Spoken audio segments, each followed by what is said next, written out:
Hello all, welcome to ഐഫർ education. ഇന്ന് നമ്മൾ സംസാരിക്കാൻ പോകുന്ന ടോപ്പിക്ക് ഫണ്ടമെന്റൽ ആട്രിബ്യൂഷൻ എറർ ആണ്. എന്താണ് ഫണ്ടമെന്റൽ ആട്രിബ്യൂഷൻ എറർ? നമ്മൾ മറ്റൊരാളുടെ ബിഹേവിയറിനെ ജഡ്ജ് ചെയ്യുന്ന സമയത്ത് അയാളുടെ പേഴ്സണൽ ഫാക്ടേഴ്സിന് ഒരുപാട് ഇമ്പോർട്ടൻസ് കൊടുക്കുകയും അതേ സമയത്ത് അയാളുടെ സിറ്റുവേഷണൽ ഫാക്ടേഴ്സിന് ഇമ്പോർട്ടൻസ് കൊടുക്കാതിരിക്കുകയും ചെയ്യുന്ന സമയത്താണ് അതൊരു എറർ ആയിട്ട് മാറുന്നത്. ഓക്കെ, CUT ആസ്പെക്റ്റിൽ വളരെ ഇമ്പോർട്ടൻ്റ് ആയിട്ടുള്ള ഒരു ടോപ്പിക്കാണ് ഫണ്ടമെന്റൽ ആട്രിബ്യൂഷൻ എറർ എന്ന് പറയുന്നത്. ഒരു എക്സാമ്പിൾ പറയാം.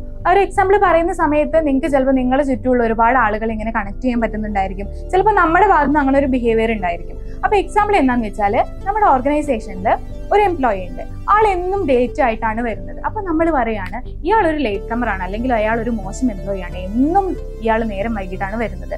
ഇത് നമ്മൾ എന്താണ് അയാളുടെ പേഴ്സണൽ ഫാക്ടേഴ്സിനെ ബേസ് ചെയ്തിട്ടാണ് പറയുന്നത്. പക്ഷെ അയാൾക്ക് ഒരുപാട് സിറ്റുവേഷണൽ ഫാക്ടേഴ്സ് ഉണ്ടായിരിക്കും അല്ലേ.